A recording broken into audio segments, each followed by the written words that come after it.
All right, guys, super quick here on Slate Approved Pick, please. So, your favorite DFS play tonight is who, Erik?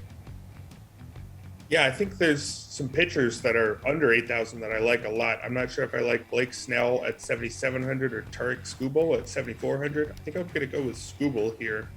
He's facing an A's team, which is pretty good, but Skubal's been pitching like an ace recently. His last 4 starts, a 1.59 ERA, striking out 30% of opposing batters, walking just 3.3%. Doesn't really get much better than that. And actually, he's been quite good since the start of May after a really bad April. 28.7% strikeout rate versus just a 6.4% walk rate, leading to a 3.57 ERA. I think that more than justifies his price already. And when you consider that he's been, again, as good as anybody over his last 4 starts, I think 7,400 is an absolute steal. Paul? There's a lot of cheap bats that make good sense tonight, Emerson. I like Lourdes Gurriel at $4,000. He is 11 for his last 33, and I look for him to have a breakout power night against the dreadful O's and their awful starting pitcher, Keegan Aiken. In that same game, I really like Ryan Mountcastle for $3,900. He comes to this game on a tear, going 12 for his last 39 with 5 homers and along the way, and he has had great success against Jays all season long. He gets a platoon advantage against Ryu, who has had his issues with the long ball. But my top option in this lower range is Josh Donaldson, a notorious power hitter who's wavered between very hot and very cold all season. Well, he's on fire right now with 12 hits, including 5 homers over his last 37 ABs.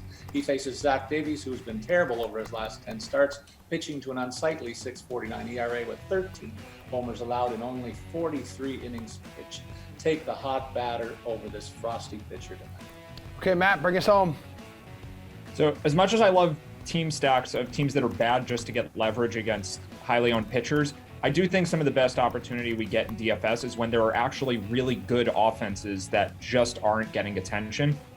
So with the Twins being way underpriced and the Yankees to a lesser extent, Blue Jays too, I think that the Dodgers just won't get a lot of attention here. And I always talk about the Dodgers, so I'll throw in one more because the Dodgers do have this Hall of Fame level lineup. And even though it's Charlie Morton, there's tons of upside for them. But maybe better than the Dodgers is that the Rockies have Coors Field level prices tonight, which is going to keep a lot of people off of them. And they're in Texas, so it's not Coors Field, but they're facing Jordan Lyles. And there's still a ton of upside for them in this matchup. Trevor Story had 2 home runs last night. If the roof is open for the game, even better, and then Texas actually turns into the hitting environment that we're used to seeing. But even so, even if the roof is closed and it's more of a normal stadium, the Rockies actually have some power, and Lyles is bad enough that I think there's a lot of upside there, and there just won't be any attention to that stack because of the pricing.